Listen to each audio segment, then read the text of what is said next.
बिस्मिल्लाहिर्रहमानिर्रहीम अस्सलामुअलैकुम वरहमतुल्लाहि वबरकातुहू। कैसे डियर फ्रेंड्स, उम्मीद करता हूँ कि आप लोग ठीक ठाक और खैर खैरियत से होंगे। डियर फ्रेंड्स, आज जो हमारा टॉपिक है वो है कल्चर एंड सेंसिटिविटी टेस्ट के हवाले से। आप दोस्तों को अगर याद होगा तो कल्चर एंड सेंसिटिविटी टेस्ट के हवाले से मैं काफ़ी लेक्चर एक्सप्लेन कर चुका हूँ, जैसे कि urine culture, blood culture, sputum culture, pus culture, stool culture, semen culture, CSA fluid culture, swab culture, OT swab culture. तो बहुत से कल्चर टेस्ट पर मैं लेक्चर एक्सप्लेन कर चुका हूँ। मेरे यूट्यूब चैनल पर एक कल्चर टेस्ट से रिलेटेड एक प्लेलिस्ट होगा, तो उसमें आपको कल्चर से रिलेटेड तमाम तर लेक्चर्स मिल जाएंगे, ठीक है ना।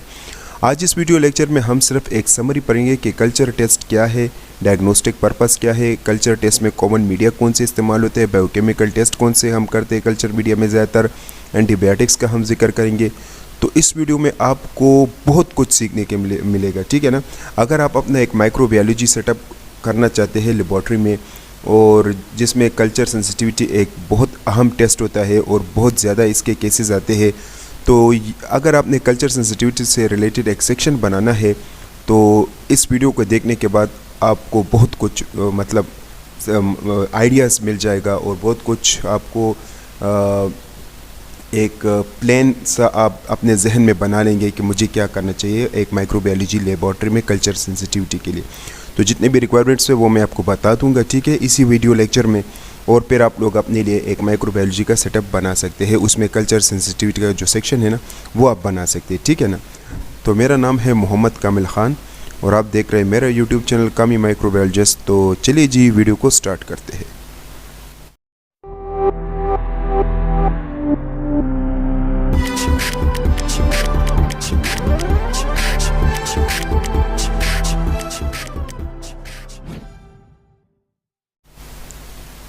डियर फ्रेंड्स, इस वीडियो के जो मेन कंटेंट है, मतलब इस वीडियो में जो हम एक्सप्लेन करेंगे, तो सबसे पहले इस वीडियो में हम ये देखेंगे कि इंट्रोडक्शन यानी कल्चर सेंसिटिविटी टेस्ट क्या है, फिर डायग्नोस्टिक पर्पस, इस टेस्ट को करने का मकसद क्या है या ये टेस्ट डॉक्टर क्यों रिकमेंड करेंगे, फिर हम ये देखेंगे कि कल्चर सेंसिटिविटी टेस्ट में कौन से टेस्ट ज़्यादातर किए जाते हैं, उसका परसेंटेज हम देखेंगे कि कितने परसेंट यूरिन आते हैं, कितना परसेंट हमारे पास स्पूटम, ब्लड, ये सब कुछ हम पढ़ेंगे, ठीक है।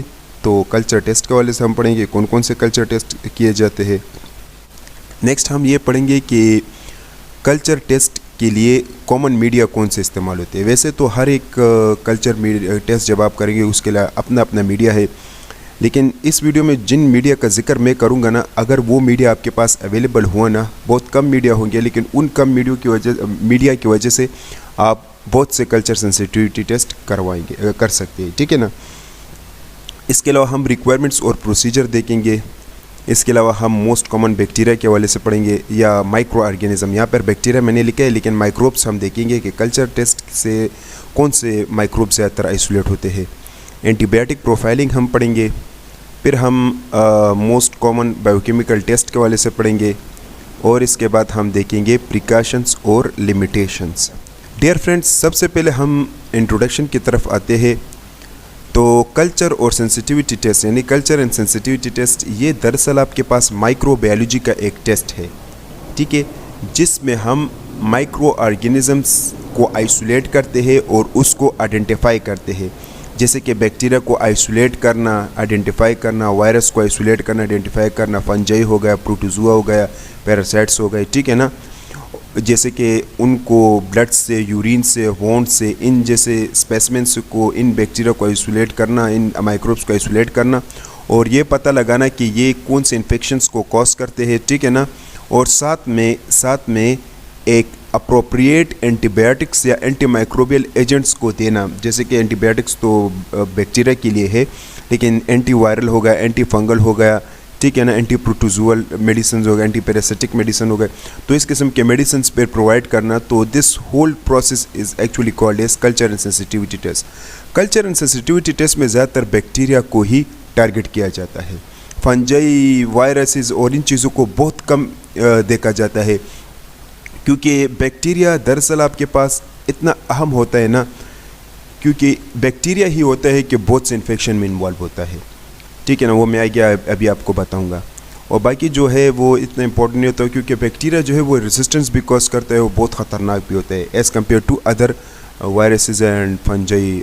हालांकि वो भी ख़तरनाक होते हैं, लेकिन कल्चर टेस्ट में ज़्यादातर बैक्टीरिया को ही देखा जाता है, ठीक है, और एंटीबायोटिक्स को ही ज़्यादातर देखा जाता है, ठीक है। अच्छा जी, अब इस टेस्ट को करने का मकसद क्या है, ये टेस्ट डॉक्टर क्यों रिकमेंड करता है?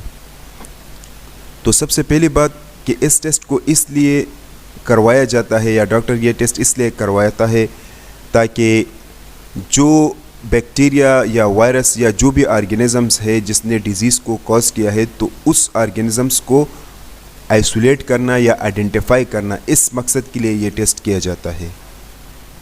नेक्स्ट, ये टेस्ट इस मकसद के लिए भी किया जाता है ताकि एंटीबायोटिक्स का पता चल जाए, सेंसिटिविटी का, कि कौन से एंटीबायोटिक्स से बैक्टीरिया सेंसिटिव है, ठीक है, मतलब कौन से एंटीबायोटिक्स से बैक्टीरिया किल हो सकता है, ये हम सिंपल वर्ड्स में ये भी कह सकते हैं। नेक्स्ट, ये टेस्ट इसलिए भी किया जाता है ताकि ट्रीटमेंट के डिसीजन, यानी ट्रीटमेंट के गाइडिंग या ट्रीटमेंट का पता चले कि ट्रीटमेंट हमें कौन सा देना चाहिए, ट्रीटमेंट अपना प्रोसेसिंग ट्रीटमेंट का कैसा है, वो सही हो रहा है या नहीं। तो ट्रीटमेंट का हमें पता चलता है, जो ट्रीटमेंट या जो एंटीबायोटिक या जो इलाज हम कर रहे हैं, ठीक है, कि वो ठीक है या नहीं, उसका प्रोग्रेशन वगैरह एक्सेट्रा। इस टेस्ट से हमें इन्फेक्शन के प्रोग्रेशन का भी पता चलता है कि इन्फेक्शन एक पीक पॉइंट पर है या इन्फेक्शन की शिद्दत कितनी है, इन्फेक्शन ज़्यादा है या कम है, ठीक है ना। तो इस टेस्ट से हमें ऐसे इन्फेक्शन का भी पता चलता है जो कि दूसरे डायग्नोस्टिक मेथड से हमें पता नहीं चलता। जैसे कि अगर हम लेट सपोज टाइफाइड टेस्ट करते हैं, उसमें अगर टाइफाइड पॉजिटिव आता है स्ट्रिप मेथड से, ठीक है ना, जो कि ज़्यादातर मतलब उसको नहीं किया जाता, क्योंकि उसके लिए बेस्ट जो टेस्ट है वो यही ब्लड कल्चर है। लेकिन कहने का मतलब ये है कि जैसे कि अगर आप लोग टाइफाइड टेस्ट करना चाहते हैं स्ट्रिप मेथड से, तो फिर उसके बाद डॉक्टर ब्लड CS के लिए कहते हैं, क्योंकि वो उस पर इन्हिसार होना थोड़ा सा डिफ़िकल्ट होता है, ठीक है ना। तो इस वजह से डॉक्टर पे क्या करते हैं, ब्लड CS रिकमेंड करते हैं। तो कहने का मतलब यहाँ पर सिंपल ये है कि जो शॉर्ट मेथड्स होते हैं या रैपिड मेथड्स होते हैं जिससे इन्फेक्शन का पता चलता है, तो फिर उस मेथड से कंफर्मेशन के लिए, मुकम्मल कंफर्मेशन के लिए फिर कल्चर टेस्ट किया जाता है। तो इन्फेक्शन को मालूम करना जो कि बहुत मुश्किल होता है, दूसरे केसेस से उन इन्फेक्शन का पता लगाना, तो इस मकसद के लिए भी ये टेस्ट किया जाता है। इसके अलावा ये टेस्ट इसलिए भी किया जाता है ताकि ओवर यूज़, जो ब्रॉड स्पेक्ट्रम एंटीबायोटिक्स होते हैं जिनका ग्राम नेगेटिव ग्राम पॉजिटिव दोनों पर असर होता है, तो उन एंटीबायोटिक्स का फिर लोग ज़्यादातर इस्तेमाल नहीं करते या मिस यूज़ नहीं करते, ठीक है ना। क्योंकि आप लोगों को पता है कि एंटीबायोटिक का मिस यूज़ करना, ओवर यूज़ करना, ये भी नुकसानदेह है। ओवर यूज़ और मिस यूज़ करने से क्या होता है, बैक्टीरिया भी रेजिस्टेंट हो जाती है, रेजिस्टेंस केसेस आ जाते हैं। दूसरी बात ये कि उसके साइड इफ़ेक्ट भी तो होते हैं ना। जाहिर है ये तो नहीं कि एंटीबायोटिक बस सिर्फ फ़ायदे ही देता है, साइड इफ़ेक्ट भी होते हैं, बॉडी में बहुत ज़्यादा नुकसान भी काज कर सकता है, ठीक है ना। तो इस टेस्ट से एक अप्रोप्रिएट एंटीबायोटिक्स का पता चलता है, या एंटीवायरल या एंटीफंगल जो भी आप कहे, ठीक है ना।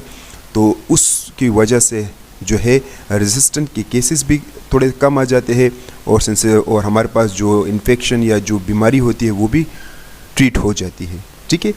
तो इस मकसद के लिए ये टेस्ट ज़्यादातर रिकमेंड किया जाता है। Next, culture testing in microbiology lab. अब हम पढ़ेंगे कि कौन कौन से कल्चर टेस्ट माइक्रोबायोलॉजी लेबॉर्ट्री में हम करते हैं। तो माइक्रोबायोलॉजी में हम यूरिन कल्चर करते हैं। यूरिन के स्पेसिमेन हमारे पास सैंपल बहुत ज़्यादा आते हैं, ठीक है ना। और यूरिन चूँकि UTI इन्फेक्शन बहुत कॉमन है, बहुत ज़्यादा होता है लोगों को, तो जब कभी आप किसी भी इंटर्नशिप हॉस्पिटल में करते हैं या लेबॉर्ट्री में करते हैं ना, तो जहाँ पर भी आप करते हैं तो वहाँ पर आपको यूरिन कल्चर बहुत ज़्यादा आएगा, यूरिन के स्पेसिमेन बहुत ज़्यादा होंगे। 70% यूरिन कल्चर टेस्ट करवाते हैं, ठीक है ना। ब्लड कल्चर जो है वो 50% केसेस आते हैं, ठीक है। पस कल्चर जो है वो 30% आता है, sputum culture 20%, stool culture 15%, throat swab culture 10%, CSF synovial pleural ascitic fluid ये 5% आते हैं, सीमन 3% आता है, air nasal conjunctival rectal urethral cervical और वेजाइनल स्वैब ये आपके पास 2% आते हैं, ठीक है ना। तो कहने का मतलब ये है कि इन सब में जो ज़्यादा आपके पास आते हैं यूरिन, ब्लड और पस, जब कभी भी आप लैब में जाएंगे तो यही 3 सैंपल आपको देखने के लिए बहुत बहुत ज़्यादा ही आपको मिलेंगे, ठीक है ना। बाकी ये जो और मैंने यहाँ पर लिखे हैं ना, ये बहुत कम आते हैं, ठीक है। अच्छा, अब हम जिक्र करते हैं आइसोलेटेड माइक्रोब्स कि कौन कौन से माइक्रो ऑर्गेनिज्म हमारे पास कल्चर टेस्ट में आइसोलेट होते हैं, ठीक है ना। तो कल्चर टेस्ट में हमारे पास बैक्टीरिया जो है वो 70 से 80% आइसोलेट होते हैं, और ज़्यादातर बैक्टीरिया को ही हम कल्चर टेस्ट में रिपोर्ट करते हैं। वायरल और फंगल और ये जो पैरासिटिक प्रोटोजोआ है, इसको बहुत कम दिया जाता है या ना देने के बराबर ये होते हैं, ठीक है ना। और ज़्यादा से ज़्यादा जो कल्चर टेस्ट में हम देते हैं ना, वो बैक्टीरिया को ही हम देते हैं। अब सवाल ये पैदा होता है कि बैक्टीरिया को क्यों देते हैं। जैसे कि अभी मैंने पिछले स्लाइड्स में आप लोगों को बताया कि बैक्टीरिया को इसलिए दिया जाता है क्योंकि ये एंटीबायोटिक रेजिस्टेंस की वजह से ये बहुत ज़्यादा इन्फेक्शन कॉज करता है, जैसे कि skin infection, UTI infection, pneumonia, बहुत ख़तरनाक ये इन्फेक्शन कॉमन है, इसमें आपको बैक्टीरिया ही मिलेंगे। बॉडी में जितने भी इन्फेक्शंस होते हैं ना, उसमें ज़्यादातर बैक्टीरिया ही इन्वॉल्व होता है। तो इसलिए हम ये कहते हैं कि 70 से 80% आपके पास बैक्टीरिया आइसोलेट होता है। और फिर इन बैक्टीरिया में भी जो ज़्यादातर आपके पास आइसोलेट होते हैं वो है ग्राम नेगेटिव रॉड्स, जिसको हम GNR कहते हैं, जैसे कि इकोलाई, क्लेप्सिला, सुडोमोनास, सल्मोनेला, और भी है, बहुत ज़्यादा है ग्राम नेगेटिव रॉड्स, ठीक है ना। इसके अलावा ग्राम पॉजिटिव कोकाई, जिसको GPC कहा जाता है, उसमें स्टेफ ऑरियस, स्ट्रेप्टोकोकस, ठीक है, एंटेरोकोकस भी आते हैं, बहुत से ग्राम पॉजिटिव। यहाँ पर मैंने बहुत कम लिखे हुए, लेकिन ये जो अब मैंने अभी यहाँ पर लिखे ना, ये कॉमन है, ठीक है ना। नेक्स्ट, वायरसेस 20 से 30%। अब कल्चर मीडिया के लिए तो ये बैक्टीरिया के लिए तो ठीक है, कल्चर मीडिया अवेलेबल है, लेकिन वायरसेस के लिए फिर PCR और एलिजा टेस्ट करना पड़ता है, वो मैं आगे आपको बताऊंगा, ठीक है ना। तो वायरसेस ये 20 से 30% आइसोलेट होते हैं कल्चर टेस्ट में ज़्यादातर। और वायरसेस जो है ये तब आपको मतलब चूँकि वायरसेस के लिए तो एलिजा और PCR किया जाता है, ये ज़्यादातर माइक्रोबायोलॉजी में, ठीक है ना। और इसके लिए कल्चर मीडिया का बहुत कम यूज़ किया जाए। कल्चर मीडिया तो इसके लिए बहुत है भी नहीं, लेकिन कोई सेल वगैरह अगर ग्रो किया जाए, सेल लाइंस, तो उसमें वायरसेस को फिर ग्रो किया जाता है, ठीक है ना। अब जो सीजनल आउटब्रेक होता है, मतलब मौसम में जो तग़य्युरात होते हैं, मौसम में जो तब्दीलियाँ आती है, और उसकी वजह से फिर वायरल इन्फेक्शन फिर बहुत ज़्यादा होता है। जैसे कि सर्दियों के मौसम में इन्फ्लुएंजा होता है, ठीक है ना। इसी तरह आउटब्रेक हो जाते हैं HIV का, एड्यूनो वायरस का, ठीक है ना। इसी तरह हेपेटाइटिस वायरस का, साइटोमेगालो का, कोरोना वायरस का जैसे का आउटब्रेक हुआ था सर्दियों में, ठीक है ना। तो कहने का मतलब है कि जो सीजनल आउटब्रेक होते हैं ना, तो उसमें वायरसेस आपको बहुत ज़्यादा मिलेंगे, ठीक है, 20 से 30%। फंजाई जो है वो आपके पास बहुत कम आइसोलेट होते हैं, वो आपके पास 10 से 20% आइसोलेट होते हैं। ये ज़्यादातर एंटीबायोटिक रेजिस्टेंस वाले केसेस में आइसोलेट होंगे। और आपके पास जो डायबिटिक पेशेंट्स होते हैं, इसके अलावा जो इम्यूनो कम्प्रोमाइज पेशेंट्स होते हैं, ठीक है ना, तो उसमें आपको फंजाई देखने को मिलेंगे। और फंजाई में भी फिर आपके पास कैंडिडा हो गया, स्पर्जिलस हो गया और क्रिप्टोकोकस, तो ये आपको देखने को मिलेंगे, ठीक है। नेक्स्ट हमारे पास है पैरासिटिक प्रोटोजोआ। पैरासिटिक प्रोटोजोआ ये तो आपके पास बहुत ही कम आइसोलेट होते हैं, 10% से भी कम आइसोलेट, या इसको हम ये कह सकते हैं कि कल्चर टेस्ट में ये ना होने के बराबर भी होता है, बहुत कम इसको दिया जाता है, क्योंकि इसके लिए कोई ख़ास किस्म का कल्चर मीडिया हम इस्तेमाल ही नहीं करते, ठीक है ना। ये ज़्यादातर जो है स्लाइड्स इसके लिए बनाया जाता है, और स्लाइड की मदद से ये ज़्यादातर देखा जाता है, ठीक है ना। प्लाज्मोडियम इसमें आता है, आपके पास जार्डिया आता है, जार्डिया लेम्बलिया, ठीक है ना। ट्राइकोमोनास वेगिनेलस आता है आपके पास, एंटीअमीबा हिस्टोलेटिका आता है, टोक्सोप्लाज्मा आता है। ये ज़्यादातर आपके पास क्या है, पैरासिटिक प्रोटोजोआ है, 10% से भी ये कम आइसोलेट होता है, और ये बहुत कम इन्फेक्शन कॉज या डिजीज़ कॉज करते हैं, हम ये कह सकते हैं। अच्छा डियर व्यूअर्स, ये आपको कब देखने को मिलेंगे?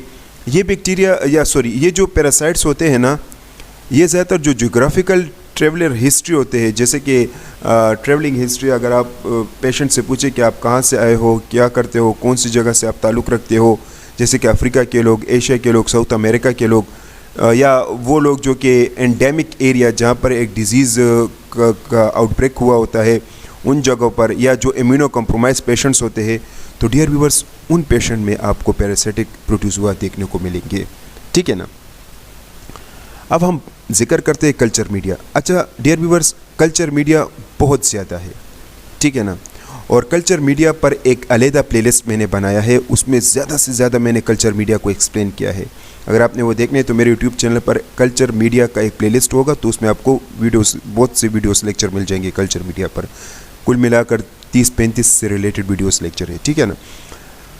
अच्छा, अब अगर आप लोग एक माइक्रोबायोलॉजी लैब ओपन करना चाहते हैं ना, तो मैं आपको यहाँ पर कुछ कल्चर मीडिया बताऊंगा। अगर ये कल्चर मीडिया आपके पास अवेलेबल हुआ ना, तो जितने भी स्पेसमेन हमने पढ़े तो वो तमाम तर स्पेसमेन आप इस पर ग्रो करवा सकते हैं, ठीक है ना। तो इसमें जो कल्चर मीडिया हमारे पास है, न्यूट्रॉन एगर और MHA मीडिया। डियर व्यूअर्स, ये न्यूट्रॉन एगर या MHA, इन दोनों में से आप कोई भी इस्तेमाल कर सकते हैं, ठीक है ना। या न्यूट्रॉन एगर इस्तेमाल कर ले या MHA मीडिया, तो ज़्यादातर MHA को ही रिकमेंड किया जाता है। वो ये मीडिया असल में मैं आप लोगों को एंटीबायोटिक के लिए सजेस्ट करवाऊंगा, ठीक है ना। एंटीबायोटिक प्रोफाइलिंग जब आप लोग करवाना चाहते हैं ना, या सेंसिटिविटी अगर आप मालूम करवाना चाहते हैं, तो इसके लिए न्यूट्रॉन एगर और MHA, और ज़्यादा से ज़्यादा MHA को ही रिकमेंड किया जाता है। सेकेंड आपके पास है blood culture. Dear viewers, blood culture पर सारे के सारे बैक्टीरिया ग्रो करते हैं, ठीक है ना। और इसमें आपके पास जो है हेमोलिसिस पैटर्न का भी पता चलता है, इससे तकरीबन बैक्टीरिया की आइडेंटिफिकेशन का भी पता चल जाता है। तो ब्लड एगर जो है वो भी ज़्यादातर माइक्रोबायोलॉजी में ब्लड एगर का भी बहुत ज़्यादा इस्तेमाल होता है। नेक्स्ट आपके पास है chocolate agar. Dear viewers, chocolate agar भी बहुत ज़्यादा इस्तेमाल होता है, क्योंकि जाहिर है कुछ ऐसे बैक्टीरिया होते हैं जो कि फास्टिडियस जिसको कहा जाता है, और उसके ग्रोथ के लिए ख़ास किस्म के फैक्टर्स की ज़रूरत होती है, तो वो चॉकलेट एगर में अवेलेबल होते हैं। आप ब्लड एगर में कौन की एगर और ये क्लेड एगर पर वो ग्रो नहीं करेंगे, लेकिन अगर आप चॉकलेट एगर पर करवाएंगे तो वो ग्रो कर पाएंगे। जैसे कि haemophilus influenzae, Neisseria gonorrhoeae, Neisseria meningitidis, ये सारे फास्टिडियस है, और भी है, ठीक है ना। लेकिन ये जो अभी मैंने नाम बोले ना, ये बहुत कॉमन बैक्टीरिया आइसोलेट होते हैं, तो ये चॉकलेट एगर पर आपने इसको स्ट्रिक करना होगा, ठीक है। मेकॉन की एगर, अच्छा, ये जो ब्लड एगर है ना, इससे ही आप चॉकलेट एगर भी, अगर आपके पास ब्लड एगर बेस है ना, ब्लड एगर बेस, तो वो आप एज ए एंटीबायोटिक भी यूज़ करवा सकते हैं। एंटीबायोटिक प्रोफाइलिंग के लिए भी ऊपर MHA और न्यूट्रॉन को फिर छोड़ दें, ठीक है ना। ब्लड एगर आप ले लें, उससे आप ब्लड एगर भी बना ले, उससे आप सिंपल मीडिया भी बना ले, ब्लड ना डाले उसमें, ठीक है, और चॉकलेट एगर भी आप उससे बना सकते हैं। तो एक मीडिया से आपने 3 मीडिया बना लिए, ठीक है ना। अच्छा जी, आप किस तरह बनाते हैं तो वो मैं ऑलरेडी एक्सप्लेन कर चुका हूँ मेरे यूट्यूब चैनल पर जाए कल्चर मीडिया में, आप ब्लड एगर भी पढ़ ले, चॉकलेट एगर भी पढ़ ले, तो आप लोगों को समझ आ जाएगा, ठीक है। अच्छा जी, नेक्स्ट आपके पास है मेकॉन की एगर। तो मेकॉन की एगर दरअसल यूरिन में, ब्लड में, पस में, और जितनी भी स्पेसिमेन होते हैं, यानी हम सिंपली ये कह सकते हैं जो लैक्टोज फर्मेंटेड और नॉन लैक्टोज फर्मेंटेड बैक्टीरिया होते हैं, या ज़्यादातर ग्राम नेगेटिव रॉड्स, तो उसके लिए मेकॉन की एगर मीडिया बहुत ज़रूरी होता है।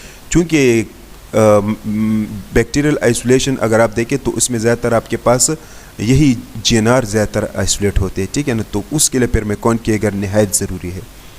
क्लेड एगर इसलिए है क्योंकि क्लेड एगर ज़्यादातर यूरिन के लिए इस्तेमाल किया जाता है, तो यूरिन सैंपल बहुत ज़्यादा आते हैं, इसलिए क्लेड एगर भी नहायत ज़रूरी है। इस क्लेड एगर पर आप और किसी किस्म के जो स्पेसिमेन है वो नहीं स्ट्रिक करवा सकते, लेकिन बहुत से लेबॉर्ट्री में स्ट्रिक किया जाता है।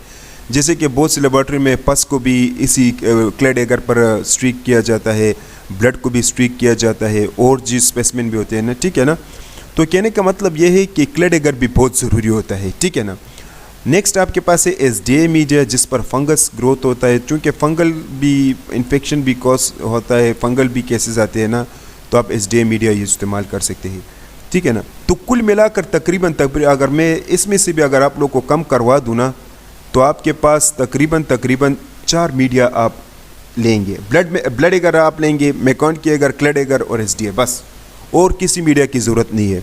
ये मीडिया अगर आपने ले लिया ना, तो डियर व्यूअर्स, जितने भी स्पेसिमेन आएंगे ना, इन मीडिया को इस्तेमाल करके आप सारे स्पेसिमेन को, अगर एक एक्सपर्ट बंदा हो ना, तो वो इन मीडिया से आइडेंटिफाई भी कर लेगा कि कौन सा बैक्टीरिया है या कौन सा नहीं है। वो फिर आगे मैं आपको कुछ बायोकेमिकल टेस्ट भी बताऊँगा, अगर वो बायोकेमिकल टेस्ट भी करेंगे ना, तो वो भी बस उससे भी तकरीबन माइक्रोबायोलॉजी या जितने भी कल्चर बैक्टीरिया वगैरह वो आपको पता चल जाएगा, ठीक है ना। तो इन कल्चर मीडिया का ज़रूरत होती है। नेक्स्ट अब हमारे पास है बायोकेमिकल टेस्ट। अब माइक्रोबायोलॉजी में कौन से बायोकेमिकल टेस्ट किए जाते हैं? अच्छा, इसमें जो बायोकेमिकल टेस्ट अब मैं आपको बताऊंगा ना, अगर वो आपने ख़रीद लिया ना और वही आपने अपने पास रख लिए, तो बस बहुत से लेबॉर्ट्री आपको टेस्ट भेजेंगे कल्चर टेस्ट के, ठीक है ना, या जो पेशेंट्स भी आपके पास आएंगे, डॉक्टर्स वगैरह, ये भी आपको कल्चर टेस्ट भेजेंगे, ठीक है ना। तो कहने का मतलब ये है कि जो बायोकेमिकल टेस्ट में सबसे अहम टेस्ट है वो है ग्राम स्टेनिंग, ठीक है ना डियर व्यूअर्स, ये बहुत ज़रूरी होता है। अब आपने बैक्टीरिया को स्ट्रीक करवा लिया मैकॉन्की पर या क्लेट पर या ब्लड पर या चॉकलेट पर, अब इसको आइडेंटिफाई करना भी ज़रूरी होता है। कुछ लोग ऐसे होते हैं जिनकी एक्सपर्टीज़ बहुत ज़्यादा होती है, वो स्मेल से या उनको देखने से कॉलोनी के स्ट्रक्चर से भी पता चलता है कि ये कौन सा बैक्टीरिया है, ठीक है ना। तो ग्राम स्टेनिंग निहायत ज़रूरी है। ग्राम स्टेनिंग से आपको ग्राम पॉजिटिव और ग्राम नेगेटिव का पता चल जाएगा, और साथ में आपको थोड़ा बहुत आइडेंटिफिकेशन का भी पता चल जाएगा। ग्राम नेगेटिव रॉड्स है, कोकाई है, इससे भी आपको पता है, जैसे कि चेन फॉर्म अगर होता है तो स्ट्रेप्टोकोकाई हम उसको कहते हैं, ठीक है ना। डिप्लोकोकाई अगर होता है वो नाइजीरिया गोनोरिया, नाइजीरिया मेनिंजाइटिस के केसेस होते हैं, ठीक है ना, उसमें फिर ग्राम पॉजिटिव ग्राम नेगेटिव आ जाते हैं, ठीक है ना। तो कहने का मतलब यह है कि इस ग्राम स्टेनिंग से भी थोड़ा बहुत आइडेंटिफिकेशन का पता चलता है। अब अगर लेट्स सपोज ग्राम स्टेनिंग से आपको आइडेंटिफिकेशन का पता चल गया कि ये ग्राम पॉजिटिव है, लेकिन मज़ीद अगर आप कंफर्म करना चाहते हैं कि ग्राम पॉजिटिव में फिर कौन सा स्टेफ ऑरियस है या क्या है, तो फिर उसके लिए कैटेलेस टेस्ट किया जाता है, कोगुलेस टेस्ट किया जाता है, डीनेस टेस्ट किया जाते हैं, या नहीं कैटेलेस और कोगुलेस से भी बस आपको पता चल गया, पता चल जाता है कि स्टेफ ऑरियस है, स्टेफ एपिडर्मस है, कौन सा बैक्टीरिया है, ठीक है ना। अच्छा जी, ये ग्राम पॉजिटिव के लिए किया जाता है, ये 2 टेस्ट बस इनफ है, ठीक है। Oxidase test, MRVP, TSI, urease और एंडोल, ये जो बाकी टेस्ट ने ज़्यादातर ग्राम नेगेटिव रॉड्स या ग्राम नेगेटिव जो आपके पास कोकाई होते हैं, ठीक है ना, तो उनके लिए भी ये टेस्ट किए जाते हैं। क्योंकि ग्राम नेगेटिव रॉड्स ही बहुत ज़्यादा आइसोलेट होते हैं, तो ये टेस्ट आप करवा सकते हैं। अच्छा डियर व्यूअर्स, इसमें ऑक्सीडेस, TSI और API ये अगर आपके पास है ना, तो बाकी इसमें MRVP और यूरियस एंडोल को अगर आप ना भी करें तो कुछ नहीं होता। इसमें एक बहुत अहम जो किट होता है हम इस्तेमाल करते हैं वो है API। Dear viewers, API test को करने से आपके पास सारे जितने भी बैक्टीरिया है, तमाम ग्राम नेगेटिव रॉड्स का आपको पता चल जाता है। अब API टेस्ट एक अलग टेस्ट है, वो थोड़ा सा उस पर आपने वीडियो लेक्चर देखना होगा तो आपको समझ आएगा कि API टेस्ट हम किस तरीके से करते हैं, ठीक है ना। इन सारे टेस्ट पर मैं ऑलरेडी लेक्चर बना चुका हूँ, तो बायोकेमिकल टेस्ट से रिलेटेड एक प्लेलिस्ट होगा मेरे यूट्यूब चैनल पर, वहाँ पर आप देख ले, ठीक है ना। तो कहने का मतलब है कि इसमें जो आपके पास जो ज़्यादातर gram staining, catalase test, API test, oxidase test, बस ये कर ले, आप लोगों को पता चल भी जाएगा। लेकिन अगर आपके पास फैसिलिटी और भी है तो आप मज़ीद बायोकेमिकल टेस्ट भी कर ले, तो आप लोगों को तकरीबन 70 से मैं ये कह सकता हूँ कि 70% आपको पता चले कि कौन सा बैक्टीरिया, तो 70% भी एक बहुत बड़ी बात है, ठीक है ना। अच्छा जी, अब रिक्वायरमेंट, जब कभी आप माइक्रोबायोलॉजी टेस्ट मतलब कल्चर टेस्ट करवाते हैं ना, तो उसमें आपके पास इथेनॉल का होना ज़रूरी है। इथेनॉल से आप क्या करेंगे, जो आपके पास वर्किंग एरिया होता है, जैसे कि टॉप बेंच हो गया, जहाँ पर आप मीडिया को प्लेट को रखते हैं या एग्जामिनेशन करते, तो वो अपने इथेनॉल से उस एरिया को साफ़ करना होगा ताकि कंटिमिनेशन ना हो जाए या वहाँ पर बैक्टीरिया ना आ जाए वगैरह, ठीक है ना। 70% इथेनॉल ज़्यादातर यूज़ किया जाता है। Wire loop, dear viewers, wire loop microbiology में एक बहुत इंपॉर्टेंट टूल होता है। इसके ज़रिए आप क्या करते हैं, स्ट्रीकिंग का प्रोसेस करते हैं। इसको रेड हॉट करके आप स्ट्रीकिंग करते हैं, कॉलोनी को पिक करते हैं इससे, और कॉलोनी को पिक करके फिर कल्चर मीडिया पर जो स्ट्रीकिंग करते हैं ना, तो इसी वायर लूप की मदद से आप करते हैं, ठीक है ना।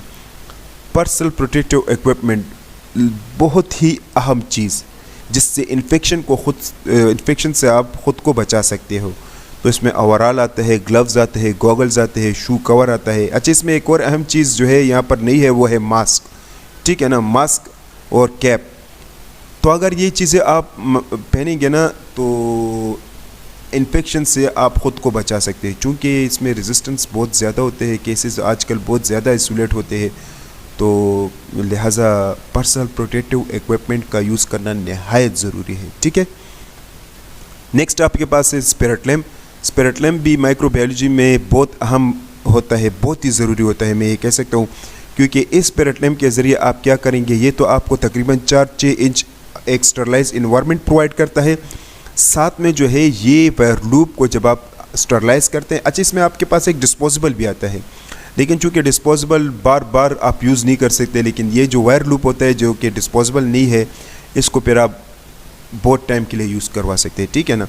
तो कहने का मतलब ये जो आपके पास वायर लूप होता है ना, इसको जब रेड हॉट आप करेंगे तो वो इसी स्पिरिट लैम्प के ज़रिए आप करेंगे और फिर स्ट्रीकिंग करेंगे, ठीक है ना, थोड़ा सा कूल डाउन करके फिर स्ट्रीकिंग करेंगे आप। कल्चर मीडिया जो कि अभी हमने जिक्र किया, उसकी ज़रूरत होती है। हर एक स्पेसिमेन के लिए अपना अपना कल्चर मीडिया होता है, लेकिन जो कल्चर मीडिया मैंने एक्सप्लेन किया, अगर आप वो ख़रीद लेंगे ना तो बस आप लोग के लिए इनफ है, ठीक है। एंटीबायोटिक डिस्क, वो आगे जाकर मैं आप लोगों को बताऊंगा कि कौन से एंटीबायोटिक डिस्क आपने अपने लिए ख़रीदने होंगे माइक्रोबायोलॉजी के लिए। तो ये एंटीबायोटिक डिस्क की ज़रूरत होती है, ठीक है, जिससे सेंसिटिविटी, रेजिस्टेंट और इंटरमीडिएट का पता चलता है। इसके अलावा कल्चर स्वाब, अच्छा कल्चर स्वाब या इसको हम कहते हैं स्वाब, ठीक है ना। तो ये जो कल्चर स्वाब होता है ये डिस्पोजेबल होता है और इससे आप ओटी का सैंपल, सर्विक्स का सैंपल, वेजाइना का सैंपल, इसके अलावा जो है पस का सैंपल, वोंड का सैंपल, या बॉडी में जितने भी प्रोस्टेटिक हो गया तो बहुत से जो सैंपल होते हैं ना वो इससे लिया जाते हैं, पस से, ठीक है, ये स्वाब से। इसके अलावा इंक्यूबेटर आपके पास एक ऐसा मशीन होता है जिसमें ये आपको एक टेम्परेचर प्रोवाइड करता है, जैसे कि 37 डिग्री सेल्सियस, ज़्यादातर इसको 37 पर ही रखा जाता है और इस पर आपके पास फिर बैक्टीरिया ग्रो करता है। जो प्लेट पर आपने जो बैक्टीरिया को स्ट्रिक किया होता है तो वो ग्रो करता है, तो ये इसलिए ज़रूरी होता है, ठीक है, एक टेम्परेचर प्रोवाइड करता है, साथ में हवा भी इसमें होता है जिसकी वजह से बैक्टीरिया की ग्रोथ बड़ी ज़बरदस्त तरीके से आती है। एक आपके पास होता है LFH, ये एक ऐसा मशीन होता है जो कि बहुत ही कम माइक्रोबायोलॉजी लेबॉर्ट्री में आपको देखने को मिलेंगे, लेकिन बहुत ही इंपॉर्टेंट है, क्योंकि इस LFH के अंदर आप क्या करते हो, स्ट्रीकिंग का प्रोसेस करते हो। ये एक ऐसा इन्वायरमेंट होता है, इन्वायरमेंट आपको प्रोवाइड करते हैं, इसमें HEPA फिल्टर्स होते हैं जो कि बिल्कुल साफ़ सुथरा इन्वायरमेंट आपको प्रोवाइड करते हैं। हम ये कह सकते हैं कि इसमें इन्फेक्शन के चांसेस, कंटेमिनेशन के चांसेस बहुत कम होता है, ठीक है ना। इसमें आप पोरिंग कर सकते हैं, अपने प्लेट को पोर कर सकते हैं, ये जो मीडिया होते हैं प्लेट में इसको पोर करवा सकते हैं इसी में।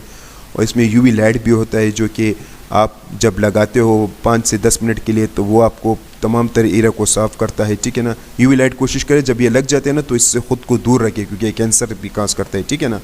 तो कहने का मतलब ये है कि इसमें आप स्ट्रीकिंग और दूसरे पोरिंग वगैरह आप इसी LFH में अगर आप करेंगे ना तो आपका जितना भी, क्योंकि माइक्रोबायोलॉजी में आप लोगों को पता है कि कंटेमिनेशन जो है ना वो एक बहुत बड़ा नुकसान माइक्रोबायोलॉजी में करवाता है और उससे बहुत ज़्यादा प्रॉब्लम्स फिर क्रिएट होता है। पता नहीं चलता कि ये ग्रोथ जो है आया है आपके पास, आया ये कंटेमिनेशन है कि कोई किसी स्पेसिमेन का कोई ग्रोथ है। तो अगर ये आप इस्तेमाल करेंगे तो इससे आपको बहुत ज़्यादा फ़ायदा होगा, ठीक है ना। दूसरी बात है, अगर ये नहीं है, क्योंकि ज़्यादातर लेबॉर्ट्री में ये बहुत महंगे होते हैं, ज़्यादातर लेबॉर्ट्री में इसका इस्तेमाल नहीं किया जाता, तो फिर जो बर्नर होता है, जो स्पिरिट लैम्प होता है, उसके करीब फिर कोशिश करें कि काम करें, ठीक है। ऑटोक्लेव भी नहायत ज़रूरी होता है माइक्रोबायोलॉजी में। ऑटोक्लेव बहुत ही ज़रूरत है, वो इसलिए क्योंकि इस ऑटोक्लेव की मदद से आप क्या करेंगे, जितने भी मीडियाज़ हो गए आप उसको बनाएंगे, स्टरलाइज फिर करेंगे, तो इसे ऑटोक्लेव में करेंगे। आपके पास प्लेट्स हो गया, आपके पास जो ग्लास प्लेट्स है ना, ठीक है, आपके पास जो फ्लास्क हो गए, तो वो जब आप स्टरलाइज करेंगे तो इससे ऑटोक्लेव में आप स्टरलाइज करेंगे, ठीक है ना।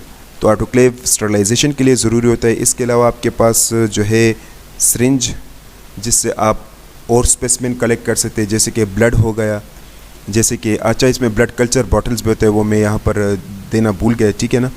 अच्छा जी, इसके अलावा जो है इससे आप CSA फ्लूइड भी कलेक्ट कर सकते हैं, इससे आप एसिटिक फ्लूइड भी कलेक्ट कर सकते हैं, ठीक है ना। तो सिरिंज बहुत ज़रूरी होता है, डिस्पोजेबल सिरिंज, ठीक है ना, तो इससे भी सैंपल को कलेक्ट किया जाता है। इसके अलावा यूरिन स्टरलाइज बॉटल, अच्छा ये जो बॉटल होता है ना ये बिल्कुल पैक होता है, इस तरह लिफाफे में पैक स्टरलाइज साफ़ सुथरा आपको मिलता है। जैसे कि स्पूटम सैंपल, सलाइवा सैंपल और इसके अलावा यूरिन सैंपल, सीमन सैंपल, तो वो ज़्यादातर इन्हीं ही बॉटल में लिया जाता है, ठीक है ना। ये बिल्कुल इस तरह पैक होता है, आपको इन्हीं बॉटल का इस्तेमाल। अच्छा ये जो स्पेसिमेन कलेक्शन के लिए जब है, मैंने आपको कल्चर स्वाब बताया, ये सिरिंज बताया, ये यूरिन बॉटल बताया, ये बिल्कुल डिस्पोजेबल होंगे और ये बिल्कुल पैक होंगे, ठीक है। अगर ये एक दफ़ा खुल गए ना तो बस ये काम से चले गए, तो आपने बिल्कुल इसको इसी तरह पैक ही आपने करना है और जब सैंपल लेंगे तो उसी दौरान खोल कर फिर सैंपल आप ले सकते हैं, ठीक है ना। कंटेमिनेशन के चांसेस फिर आपके पास बहुत कम हो जाते हैं, हम ये कह सकते हैं कि कंटेमिनेशन आपके पास फिर नहीं आएगा, ठीक है। नेक्स्ट हमारे पास है प्रोसीजर, तरीक़ेकार। अब प्रोसीजर क्या है इस टेस्ट का, जब कभी आप कल्चर टेस्ट करते हैं ना, तो कल्चर टेस्ट के लिए ज़रूरी ये है कि सबसे पहले आप सैंपल को कलेक्ट करें, ठीक है ना। तो सैंपल जैसे कि अभी हमने डिस्पोजेबल मटेरियल का जिक्र किया, कल्चर स्वाब का, सिरिंज का, यूरिन का, जो भी सैंपल आप कलेक्ट करते हैं ना, तो उनके ही मतलब अप्रोप्रिएट मटेरियल में ही आपने कलेक्ट करना होगा, डिस्पोजेबल जो है, ठीक है ना। आपने सैंपल को कलेक्ट कर ले, लेबॉर्ट्री में आपने ले गए, ठीक है ना। अब आपने क्या करना है, इसको स्ट्रीक करना है। स्ट्रीकिंग का तरीका कुछ यूँ है कि आपने वायर लूप में आगे आपको एक पिक्चर दिखाऊंगा, तो उसमें आपको प्रोसीजर बता दूंगा। ये थोड़ा सा अब हम पढ़ते हैं तो प्रोसीजर में आपको आगे पिक्चर में बता दूंगा, ठीक है। वायर लूप आपने लेना है, रेड हॉट करना है। जैसे रेड हॉट हो जाएगा फिर आपने इसको थोड़ी देर के लिए छोड़ना है ताकि ये कूल डाउन हो जाए। फिर आपने स्ट्रीकिंग करना है। किस तरीके से वो आगे स्लाइड में मैं आपको बताऊँगा। आपने जिग जैग मोशन या क्वाड्रेंट स्ट्रीक करना है, ठीक है। स्ट्रीकिंग का प्रोसेस आपने कर लिया, फिर आपने प्लेट को इंक्यूबेट करना है 24 से 48 घंटों के लिए। फिर आपने क्या करना है, बैक्टीरिया को, जैसे इसमें अगर ग्रोथ आ गया तो फिर आपने बैक्टीरिया को आइडेंटिफाई करना है कि ये कौन सा बैक्टीरिया है, बायोकेमिकल टेस्ट के ज़रिए, जो कि अभी हमने जिक्र किया, जो मीडिया अभी हमने बताया, ठीक है ना। उस मीडिया पर आपने स्ट्रीक करना है, फिर बायोकेमिकल टेस्ट करने हैं। फिर आपने एंटीबायोटिक्स उस पर लगाने, वो आगे मैं आपको बताऊँगा कि कौन कौन से एंटीबायोटिक है, ठीक है ना। अच्छा, इसमें एंटीवायरल भी होता है, एंटी फंगल मेडिसिन भी होते हैं, एंटी प्रोटोजोल भी होते हैं, लेकिन वो मैं ज़्यादातर एक्सप्लेन नहीं करूँगा क्योंकि वो अगर आप ना भी इस्तेमाल करें ना तो बस उससे डॉक्टर को पता चल जाता है कि कौन से मेडिसिन बस ज़रूरी है, ठीक है ना। एंटीबायोटिक्स का जानना निहायत ज़रूरी है, ठीक है ना। वो आगे इस स्लाइड में मैं आपको बता, एंटी फंगल और ये चीज़ें भी ज़रूरी है, लेकिन एंटीबायोटिक्स का बहुत ज़रूरी है, वही मैं आपको एक्सप्लेन करूँगा, ठीक है। अच्छा जी, एंटीबायोटिक्स फिर आपने डालने हैं, आपने बैक्टीरियल लॉन बनाना है। ये बैक्टीरिया का जिक्र मैं इसलिए करूँ क्योंकि ज़्यादातर बैक्टीरिया ही आइसोलेट होता है, बाकी ऑर्गेनिज्म का मैं जिक्र नहीं कर रहा, ठीक है। जैसे कि वायरसेस हो गए, प्रोटोजो हो गए, फंजाई हो गए, इनका मैं जिक्र नहीं कर रहा, ठीक है ना। हालांकि ये भी होते हैं, लेकिन बैक्टीरिया कहीं मैं कर रहा हूँ, ठीक है, क्योंकि बैक्टीरिया कॉमन है। अच्छा जी, तो बैक्टीरिया का लॉन आपने बनाना है, ठीक है ना, MHA पर या न्यूट्रिएंट पर या ब्लड एगर पर, और फिर उसके बाद आपने एंटीबायोटिक डिस्क उसके ऊपर लगाने हैं, और फिर प्लेट को दोबारा इंक्यूबेट करने हैं 24 घंटों के लिए। फिर आपने क्या करना है, रेजिस्टेंस आपने देखना है कि कौन से मेडिसिन रेजिस्टेंस है, कौन से मेडिसिन सेंसिटिव है, कौन से मेडिसिन इंटरमीडिएट है, वगैरह वगैरह, ठीक है ना। और फिर आपने रिपोर्ट दे देना है। अच्छा, अब रिपोर्टिंग का तरीका कुछ यूँ है कि अगर आपके पास 24 घंटे में कुछ ग्रोथ ना आया ना, तो आप 24 घंटे बाद भी रिपोर्ट दे सकते हैं कि no growth of any microbes obtain after 24 hour incubation at 37 degree Celsius. इस तरह का एक सेंटेंस हम लिख लेते हैं रिपोर्ट में, और हम वो प्रिंट आउट करके पेशेंट को देते हैं। लेकिन 24 घंटे के कुछ ऐसे केसेस होते हैं जो कि हम 48 घंटों के लिए भी रखते हैं, लेकिन फिर 48 घंटों के बाद भी फिर हम देते हैं कि no growth of any microbes obtain after 48 hour, लेकिन ये बहुत कम हम देते हैं, ठीक है ना। ज़्यादातर 24 घंटों के बाद देते हैं। अच्छा, इसमें एक केस है, वो है ब्लड कल्चर का, और कुछ और भी हमारे पास फंगल जो केसेस होते हैं वो भी, ठीक है ना, और स्पूटम का जो केस होता है वो भी। ये बहुत ज़्यादा टाइम लेते हैं। ब्लड कल्चर ज़्यादा से ज़्यादा 7 दिन लेते हैं, लेकिन अगर कोई पेशेंट एंटीबायोटिक यूज़ करते हैं ना तो फिर वो 15 डेज़ के लिए हम कहते हैं अब पेशेंट एंटीबायोटिक यूज़ किया, क्योंकि कल्चर टेस्ट में एंटीबायोटिक यूज़ आप नहीं करेंगे, आगे प्रिकॉशन में मैं आप लोगों को बताऊँगा, ठीक है ना। तो कहने का मतलब ये है कि फिर आपने 7 दिन से 14 दिन के लिए भी फिर ये चला जाता है। इसमें ब्रोसेलो को ब्लड में अगर आप आइसोलेट करते हैं तो 2 वीक्स के लिए फिर लगाना पड़ता है, ठीक है ना। तो कुछ ऐसे टेस्ट होते हैं कल्चर में कि वो बहुत ज़्यादा टाइम होते हैं। जैसे कि अगर स्पूटम कल्चर में अगर आपने TB बैक्टीरिया को आइसोलेट करना है तो जाहिर है वो भी फिर तकरीबन 2 वीक्स, 3 वीक्स, 4 वीक्स, इसी तरह बहुत ज़्यादा टाइम वो भी लेता है, ठीक है ना। तो कहने का मतलब है कि फिर इस मकसद के लिए कल्चर टेस्ट फिर बहुत ज़्यादा टाइम लेता है। लेकिन ये जो अभी हमने पढ़ा ना, TB बहुत कम आते हैं, ब्लड चूँकि इसमें ज़्यादा आता है तो ये 7 दिन फिर लेता है, ठीक है ना। तो कहने का मतलब है कि कल्चर टेस्ट में नो ग्रोथ 7 दिन के बाद भी हम देते हैं ब्लड में, जैसे कि 24 आवर यूरिन में, पस में 24 आवर या 48 आवर, ठीक है ना। तो इसी तरह हम रिपोर्ट देते हैं। जैसे आपके पास कोई ग्रोथ आता है ना, तो फिर आपने ग्रोथ को आइडेंटिफाई करना है, तो फिर आपने कोई सेंटेंस इस तरीके से लिखना है कि ग्रोथ ऑफ इकोलाई या क्लेप्सिला या प्रोटियस व्हाटएवर जो भी है, ठीक है ना। एक सिंपल सा रिपोर्ट मैं आपको बता रहा हूँ। बाकी बहुत सी लेबॉर्ट्री में बड़े कुछ लोग क्या लिखते हैं, कुछ लोग क्या लिखते हैं, अपने अपने तरीके से सेंटेंस लिखते रहते हैं, ठीक है ना। लेकिन जो सेंटेंस सिंपली से मैं आपको बता रहा हूँ, अगर ये आप ये भी लिखेंगे तो आप लोगों के लिए ज़रूरी है। तो कुछ इस तरीके से सेंटेंस लेकर आ जाता है कि ग्रोथ ऑफ इकोलाई। अब इकोलाई कौन सा है, ब्रैकेट में कुछ लोग लिखते हैं कि ESBL स्ट्रेन, ठीक है ना। कुछ लोग लिखते हैं MDR या XDR या PDR स्ट्रेन, इसी तरह ब्रैकेट में वो भी लिख लेते हैं, ठीक है ना। या जो स्ट्रेन भी आपके पास इकोलाई या क्लेप्सिला वटेवर वो लिख लेते हैं और इसके बाद फिर ब्रैकेट में कुछ और कुछ लिख लेते हैं, या ये MDR है, PDR है, XDR है, ESBL है, क्या है वो फिर लिख लेते हैं। जैसे कि स्टेफ आरियस के केस में फिर लोग लिखते हैं MRSA, अगर वो सिफॉक्सिटिन से रेजिस्टेंस है, ठीक है ना, MRSA लिख लेते हैं और फिर उसके बाद फिर रिपोर्ट दे देते हैं, ठीक है ना। तो इसी तरीके से ग्रोथ ऑफ इकोलाई ब्रैकेट में कुछ लिख लेते हैं कि कौन सा स्ट्रेन है, फिर उसके बाद ऑब्टेन आफ्टर 24 आवर इंक्यूबेशन या 48 hour incubation at 37 degree Celsius, और फिर नीचे एक टेबल सा बना लेते हैं और उसमें एंटीबायोटिक्स लिख लेते हैं। और एंटीबायोटिक्स इसी तरह लिख लेते हैं, साथ उसके बिल्कुल अपोजिट लिखते हैं कि ये रेजिस्टेंट है, ये सेंसिटिव है, ये रेजिस्टेंट है, ये सेंसिटिव है। ब्रैकेट में कुछ लोग लिखते हैं कि 4+, कुछ लोग 2+, अगर इंटरमीडिएट है तो 2+ लिखते हैं, या पार्शियल जिसको हम कहते हैं 2+ लिखते हैं रेजिस्टेंस के लिए तो चूँकि आ रही है, ठीक है ना। और इसके अलावा कुछ लोग जोन भी लिखते हैं कि इतना mm जोन है, इतना mm जोन है, ठीक है ना। तो ये सब कुछ रिपोर्ट में लिखा जाता है, ठीक है। अच्छा जी, ये स्ट्रीकिंग का मेथड है, ठीक है, इसको क्वाड एंड स्ट्रीक कहते हैं। अच्छा, कल्चर टेस्ट में जो मीडिया हम इस्तेमाल करते हैं ना, आपने बहुत से लेबॉर्ट्री में जब आप इंटर्नशिप करेंगे, आप मेरे ख्याल में आप लोगों ने देखा भी होगा, तो एक प्लेट पर तकरीबन 4 टेस्ट वो लोग लगाते हैं, ठीक है ना। एक प्लेट पर तकरीबन आप 2 लगा सकते हैं, लेकिन कोशिश करें कि ज़्यादा से ज़्यादा ना लगाए, वरना फिर आप लोग क्या जो रिपोर्ट होगा वो गलत आएगा, क्योंकि एक दूसरे के साथ जो स्पेसिमेन होते हैं वो मिल जाते हैं और इसकी वजह से फिर आइडेंटिफाई करना कि ये कौन से स्पेसिमेन का ग्रोथ है, ठीक है ना। अगर आपने 2 यूरिन लगा लिया एक ही पर, या 4 यूरिन मिसाल, तो यूरिन तो फ्लूइड है, वो तो इसी तरह जाएंगे, मूवमेंट करेंगे तो इसके साथ मिल जाएगा, तो फिर आपको पता नहीं चले कि ये कौन सी यूरिन का है, ठीक है ना। तो कहने का मतलब है कि एक प्लेट पर 2 लगा दे, लेकिन ज़्यादा फिर ना लगाए, ज़्यादातर एक ही स्ट्रीक आपने करना है। और स्ट्रीकिंग जब आप करेंगे ना, तो ये स्ट्रीकिंग का प्रोसेस है, आप देख सकते हैं, ये क्वाड एंड स्ट्रीक है, ठीक है ना।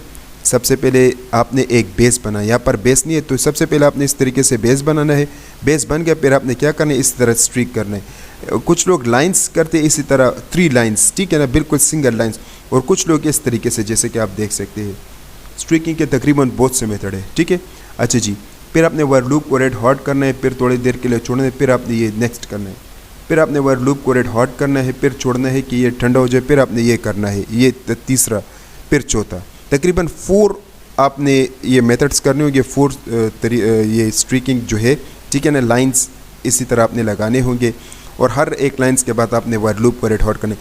अच्छा, इससे आपको क्या होगा, इससे आपके पास जो बैक्टीरिया होगा ना, वो आहिस्ता आहिस्ता डाइल्यूट हो जाएंगे, और फिर आपके पास सिंगल कॉलोनी, जिससे आपको बैक्टीरिया का भी पता चल जाता है, और इसी सिंगल कॉलोनी से जब आप बायोकेमिकल टेस्ट करेंगे ना, तो बड़े परफेक्ट रिजल्ट आपके पास आएंगे, ठीक है ना। तो ये है आपके पास स्ट्रीकिंग प्लेट मेथड, और इस तरीके से आपने स्ट्रीक करना है, जिसको क्वाड एंड स्ट्रीक कहा जाता है। अच्छा जी, एंटीबायोटिक प्रोफाइलिंग। अच्छा जी, एंटीवायरल भी है, एंटी फंगल भी है, एंटी प्रोटोजोअल भी है, लेकिन वो छोड़ो, चूँकि वो बहुत ज़्यादा कम माइक्रोबायोलॉजी में हम देते हैं। तो अब जो एंटीबायोटिक्स मैं आप लोगों को बताऊंगा, हम ज़्यादातर वही जिक्र करेंगे, ठीक है ना। तो एंटीबायोटिक में बीटा लैक्टम एंटीबायोटिक्स ज़्यादातर यूज़ किया जाता है। Beta lactams antibiotics, dear viewers, वो एंटीबायोटिक्स होते हैं जो कि बीटा लैक्टम रिंग जो हमारे पास होता है ना, वो क्या करते हैं, जो बीटा लैक्टम एंटीबायोटिक होते हैं वो असल में सेल वॉल की प्रिपरेशन में एक मेन रोल अदा करते हैं। आप लोगों को पता है बीटा लैक्टम एंटीबायोटिक्स पर मैं एक अलग लेक्चर बना चुका हूँ, उस पर मैंने उसका मैकेनिज्म ऑफ एक्शन सब कुछ मैंने एक्सप्लेन किया है, वो भी मेरे यूट्यूब चैनल पर पड़ा होगा, ठीक है ना। तो अब उसका मैकेनिज्म ऑफ एक्शन में नहीं पड़ता, वरना वीडियो बहुत ज़्यादा लंबा हो जाएगा, ठीक है। एंटीबायोटिक्स आपको चाहिए, ठीक है, तो ये पेप्टिडोग्लाइकन को स्टॉप करता है। अब बीटा लैक्टम एंटीबायोटिक्स में जो एंटीबायोटिक्स जो बहुत कॉमन है वो है पेनिसिलिन। पेनिसिलिन में जो हम यूज़ करते हैं ना वो है एम्पेसिलिन, एमोक्सिलिन और एगमेंटिन, इसको हम कहते हैं एमसी को, इस मतलब एमोक्सिलिन प्लस क्लेमिनेमिक एसिड, कुछ इस तरह का मेडिसिन है, ठीक है ना। ये जो है ना, ये ब्रॉड स्पेक्ट्रम एंटीबायोटिक है, क्योंकि इसको ग्राम पॉजिटिव और ग्राम नेगेटिव के लिए यूज़ किया जाता है, ठीक है। नेक्स्ट हमारे पास है सिफ्लोस्पुरिन। सिफ्लोस्पुरिन में आपके पास आते हैं सिफ्ट्रॉक्सोन, सिफोटैक्सम, सिफ्टाजामाइड, सिफिक्साइम, ठीक है ना। अच्छा, इसमें ये जो सिफ्ट्रॉक्सोन और सिफोटैक्सम ये सेकंड जनरेशन है, और सिफ्टाजामाइड और सिफिक्साइम ये थर्ड जनरेशन है। और ये ज़्यादा से ज़्यादा, ये जब आप देखेंगे ना, ये ग्राम नेगेटिव के लिए दिया जाता है, कुछ ग्राम पॉजिटिव, लेकिन ये आप ग्राम नेगेटिव में ही देंगे। ठीक है ना। अच्छा, इसमें एक और मेडिसिन आते हैं जिसको हम कहते हैं सेफॉक्सेटिन, जो कि मैं यहाँ पर लिखना भूल चुका हूँ, सेफॉक्सेटिन, ठीक है ना। और वो जो है ना वो आपके पास ज़्यादातर ग्राम पॉजिटिव में वो दिया जाता है सेफॉक्सेटिन, जिससे MRSA का पता चलता है कि मेथिसिलिन रेजिस्टेंट स्टेफ ऑरियस पे ज़्यादातर ये दिया जाता है, ठीक है ना, सेफॉक्सेटिन, और इससे MRSA का पता चलता है। अगर ये रेजिस्टेंट है ना तो हम ये कहते हैं कि ये MRSA बैक्टीरिया है, अगर सेंसिटिव है तो फिर MSSA है, मेथिसिलिन सेंसिटिव स्टेफ ऑरियस, ठीक है ना। अच्छा जी, ये जो मेडिसिन आपके पास है ना ये ज़्यादातर ग्राम नेगेटिव रॉड्स में दिए जाते हैं। इसमें सिर्फ एक सेफॉक्सेटिन होता है, वो ग्राम पॉजिटिव के लिए दिया जाता है, ठीक है। नेक्स्ट आपके पास है कार्बापेनम्स, इसमें मेरोनिम और इमेपेनम। अच्छा, पेंसिलिन में आपने AMC और एम्पेसिलिन या एमोक्सिलिन, इसमें से जो भी आप इस्तेमाल करते हैं, ठीक है ना। इसमें आपने ये 2 मेडिसिन लेने हैं, इसमें आपने 2 मेडिसिन इसमें भी लेने हैं, एक सिफ्ट्रक्सोन ले ले या और जिसका 4th जनरेशन भी आप ले ले, सेफ्टाजामाइड, ठीक है, ये आपने ले लेना है, ठीक है ना। इसमें ये बाकी मैंने लिखे है लेकिन आप ये ले ले। सेफॉक्सेटिन भी आपने यूज़ करना है ग्राम पॉजिटिव के लिए, ठीक है ना। कार्बापेनिम्स में या आप मेरोनिम ले ले या आप इमेपेनम ले ले, ठीक है ना, दोनों में से आप एक ले ले, ठीक है ना, अपने साथ माइक्रोबायोलॉजी लैब में रख सकते हैं, दोनों में से एक, ठीक है ना, क्योंकि दोनों का एक ही पैटर्न आता है। ये जो कार्बापेनिम्स होता है ये बहुत ज़्यादा बेहतरीन एंटीबायोटिक्स होते हैं, इसके सेंसिटिविटी रेट बहुत हाई है, ठीक है ना, और ये ज़्यादातर ग्राम नेगेटिव रॉड्स के लिए इस्तेमाल किया जाता है, ग्राम नेगेटिव बैक्टीरिया के लिए ज़्यादातर इस्तेमाल किया जाता है। बीटा लैक्टम में हमारे पास एक और एंटीबायोटिक यूज़ होता है, उसको हम कहते हैं मोनोबैक्टम, बहुत कम ही इस्तेमाल करते हैं लेकिन ये भी यूज़ होता है। इसमें जो एंटीबायोटिक हम यूज़ करते हैं मोनोबैक्टम में वो है एजेट्रोनिम। एजेट्रोनिम जो है ये भी आपके पास ग्राम नेगेटिव के लिए यूज़ किया जाता है, ठीक है ना, और इसके अलावा जो है ग्राम पॉजिटिव के लिए बहुत कम इसका यूज़ किया जाता है लेकिन ज़्यादातर ग्राम नेगेटिव के लिए यूज़ किया जाता है। नेक्स्ट हमारे पास जो एंटीबायोटिक्स है वो है मैक्रोलाइड्स। अच्छा, ये ऊपर बीटा लैक्टम जो एंटीबायोटिक जो है ये पेप्टिडोग्लाइकेन या सेल वॉल को इनहिबिटर्स है, और ये जो एंटीबायोटिक्स है ना ये क्या है, ये बैक्टीरियोसाइडल है, बैक्टीरिया को किल करते हैं, ठीक है ना। नेक्स्ट हमारे पास है मैक्रोलाइड्स, इसमें एरिथ्रोमाइसिन, एजिथ्रोमाइसिन और क्लेरेथ्रोमाइसिन। इसमें एजेडम और क्लेरेथ्रोमाइसिन आप अपने साथ रख ले या एरिथ्रोमाइसिन और एजेडम रख ले, ठीक है ना, तो 2 एंटीबायोटिक्स आपने इसमें से भी अपने लिए ख़रीद लेना है, ठीक है ना। ज़्यादातर ग्राम पॉजिटिव रॉड्स के लिए ग्राम पॉजिटिव कोकाई जो होते हैं ना तो उसके लिए ये ज़्यादातर इस्तेमाल किया जाता है। इसके अलावा जो माइकोप्लाज्मा क्लाइमीडिया होता है उसके लिए भी ये हम इस्तेमाल कर सकते हैं। मैक्रोलाइड जो होते हैं ना ये दरअसल आपके पास 50S सब यूनिट इनहिबिटर्स है। आपको पता है कि राइबोसोम के 2 सब यूनिट होते हैं, 50S और 30S, ठीक है ना, तो ये 50S इनहिबिटर्स होते हैं। अमीनोग्लाइकोसाइड में आपके पास जेंटामाइसिन, टोब्रोमाइसिन और एमिकासिन आता है, ठीक है ना। ये जो अमीनोग्लाइकोसाइड होते हैं ये आपके पास 30S सब यूनिट इनहिबिटर्स होते हैं, और ये आप सुडोमोनास एरिजिनोसा हो गया, इसमें जो है वो बहुत ज़्यादा इससे सेंसिटिव होते हैं, ठीक है ना, और बहुत से जितने भी ग्राम नेगेटिव बैक्टीरिया होते हैं वो बहुत ज़्यादा इससे सेंसिटिव होते हैं, ग्राम पॉजिटिव भी है, यानी हम ये कह सकते हैं कि ब्रॉड स्पेक्ट्रम एंटीबायोटिक्स है, ठीक है। टेट्रासाइक्लिन में आपके पास टिकीसाइक्लिन, डॉक्सीसाइक्लिन आता है। अच्छा, ऊपर जो अमीनोग्लाइकोसाइड है ना उसमें अगर आप या तो एमिकासिन ले ले, टोब्रोमाइसिन को छोड़ दे, इन तीनों में से आप एक ले सकते हैं, ठीक है ना, तीनों का पैटर्न तकरीबन सेम आता है, तीनों में से आप अगर एक भी ख़रीद लेंगे ना तो आपके पास इनफ है। इसके अलावा आपके पास है टेट्रासाइक्लिन, तो टेट्रासाइक्लिन जो है वो 30S सब यूनिट इनहिबिटर्स है, ठीक है। टेट्रासाइक्लिन में आप डॉक्सीसाइक्लिन ले सकते हैं, टिकीसाइक्लिन ले सकते हैं। ये ज़्यादातर पस के लिए ज़रूरत है, जो पस सैंपल आपके पास आते हैं ना, वोंड सैंपल जिसको हम कहते हैं ज़ख़म वगैरह होते हैं, और उसमें जो पिप्स आपके पास आ जाते हैं तो उसके लिए बहुत ज़्यादा ज़रूरी होता है, ठीक है ना।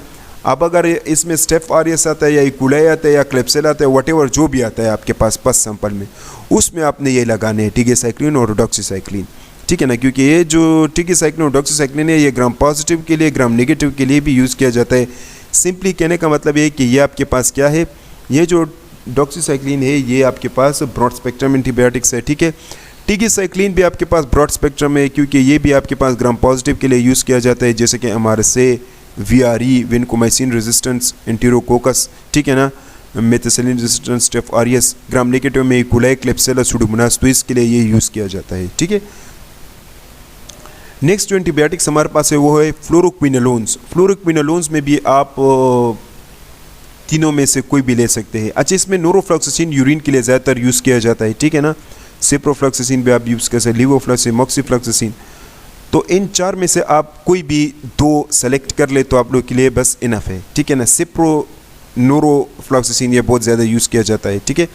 अच्छा जी, फ्लोरोक्विनोलोन जो है ये डीएनए जायरेज इनहिबिटर है। डीएनए जायरेज आप लोगों को पता है, टोपो आइसोमरेज, ये क्या करते हैं, अनवाइंडिंग को ख़त्म करते हैं, सुपर क्वेलिंग को ख़त्म करते हैं। जो डीएनए सुपर क्वेलिंग जब करता है, ठीक है ना, तो उसको इनहिबिट करने के लिए बहुत ज़्यादा ज़रूरी होता है, ठीक है ना। अच्छा, इसमें अभी सॉरी ये मैं कुछ बातें भूल गया। मैक्रोलाइड्स, अमाइनोग्लाइकोसाइड और टेट्रासाइक्लिन ये क्या है, बैक्टीरियोस्टैटिक है, बाद में बैक्टीरियोसाइडल बन जाते हैं। फ्लोरोक्विनोलोन्स जो है ये आपके पास बैक्टीरियोसाइडल है, ठीक है। और ये आप इसको जिसमें जो मेडिसिन अभी हमने पढ़े तो ये ज़्यादातर ग्राम नेगेटिव रॉड्स के लिए यूज़ किए जाते हैं, ठीक है ना। इसमें सिर्फ नोरोफ्लॉक्सासिन यूरिन में बहुत ज़्यादा दिया जाता है, ग्राम पॉजिटिव कोकाई के लिए भी यूज़ किया जाता है, ये जो अभी एंटीबायोटिक्स हमने पढ़े। तो इट मीन्स कि ये आपके पास क्या है, ये भी ब्रॉड स्पेक्ट्रम एंटीबायोटिक्स है। ये यूटीआई इन्फेक्शन में दिए जाते हैं, रिस्पिरेटरी ट्रैक्ट इन्फेक्शन में दिए जाते हैं, सॉफ्ट टिश्यू इन्फेक्शन में भी इन एंटीबायोटिक्स को रिकमेंड किया जाता है। ग्लाइकोपेप्टाइड्स जिसमें वेनकोमाइसिन आता है, और वेनकोमाइसिन ज़्यादातर अगर आपके पास एक बैक्टीरिया MRSA है, मतलब सेफॉक्सेटिन से रेजिस्टेंट है, ठीक है ना, तो उस केस में फिर वेनकोमाइसिन एंटीबायोटिक्स लगाया जाता है। यानी MRSA के केस में हम ये वेनकोमाइसिन देते हैं, यानी ग्राम पॉजिटिव बैक्टीरिया के लिए देते हैं, उसमें भी MRSA के लिए ये रिकमेंड किया जाता है। इसको ग्लाइकोपेप्टाइड, ये जो एंटीबायोटिक है ना, ये भी आपके पास पेप्टिडोग्लाइकेन, यानी ये क्या है, ये भी आपके पास सेल वॉल इनहिबिटर है और बैक्टीरियोसाइडल है, हम ये कह सकते हैं। नेक्स्ट आपके पास है सल्फोनामाइड्स, ये इसमें सल्फामिताजोल प्लस ट्राइमेनोप्रिथीम कुछ इस तरह आता है, जिसमें सेप्ट्रॉन बहुत कॉमन होता है, ठीक है ना। ये असल में फोलिक एसिड इनहिबिटर्स एंटीबायोटिक्स होते हैं। बैक्टीरिया में जो फोलिक एसिड्स बनते हैं तो उसको इनहिबिट करते हैं। तो ये भी आपके पास ग्राम पॉजिटिव ग्राम नेगेटिव के लिए दिया जाता है, जिसको हम कहते हैं कि ब्रॉड स्पेक्ट्रम एंटीबायोटिक्स है, ठीक है ना।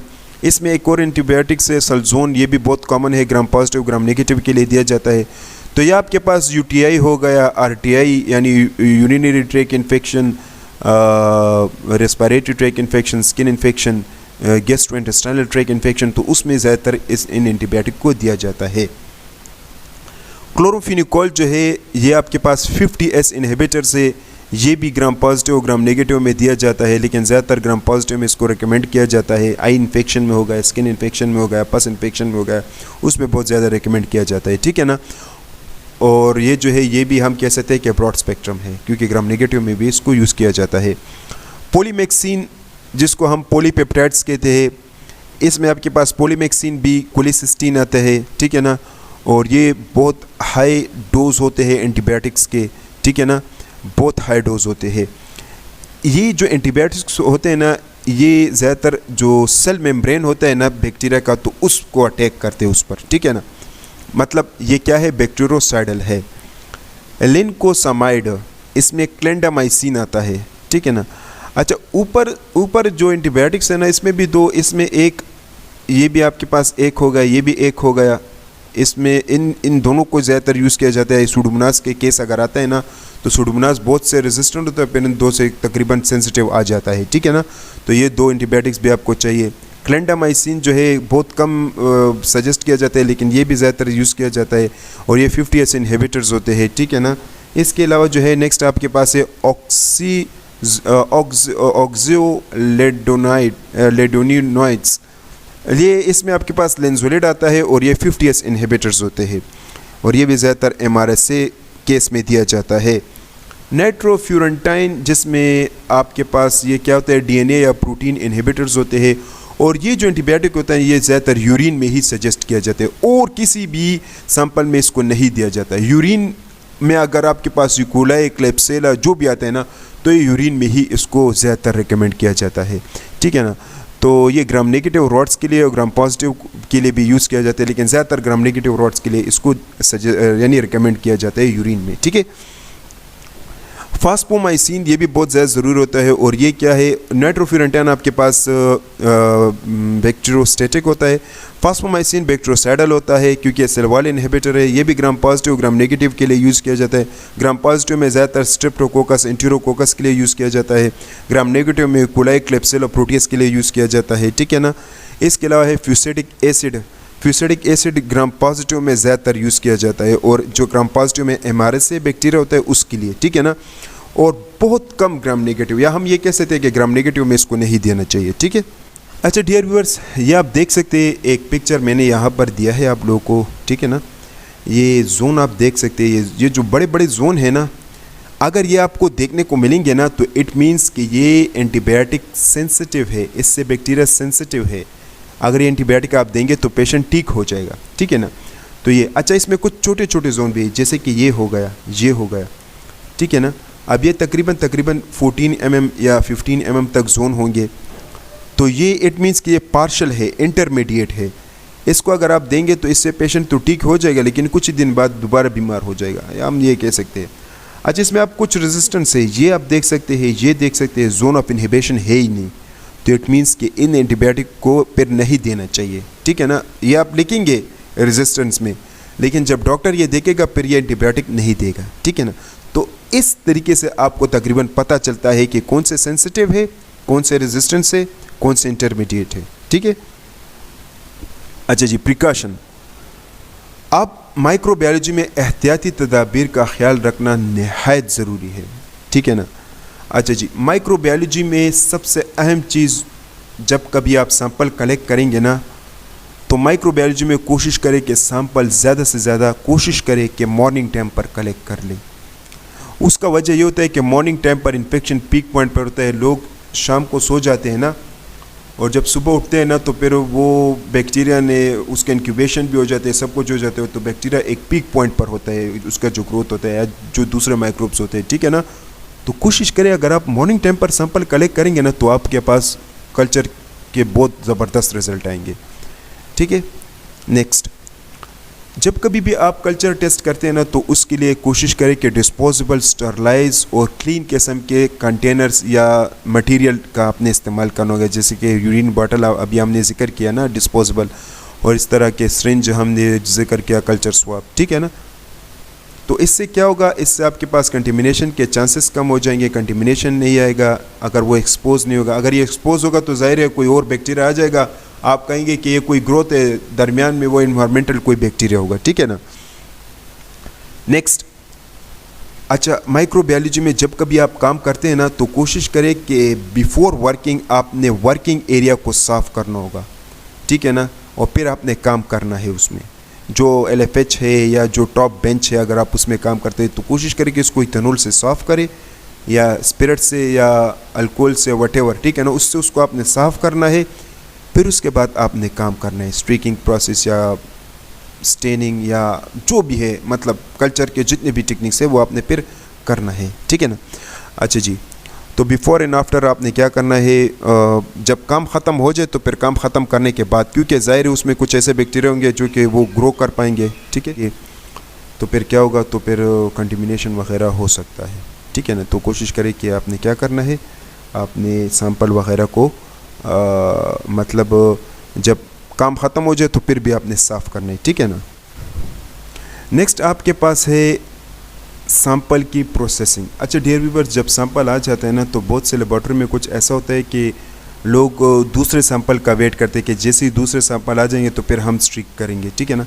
ये तरीका ठीक नहीं है, क्योंकि दूसरे सैंपल में आपके पास 1 घंटा भी लग सकते हैं, 2 घंटे भी लग सकते हैं। आपके पास जैसे ही कल्चर टेस्ट आ गया ना, आपने ऑन द स्पॉट उसको स्ट्रीक करना है।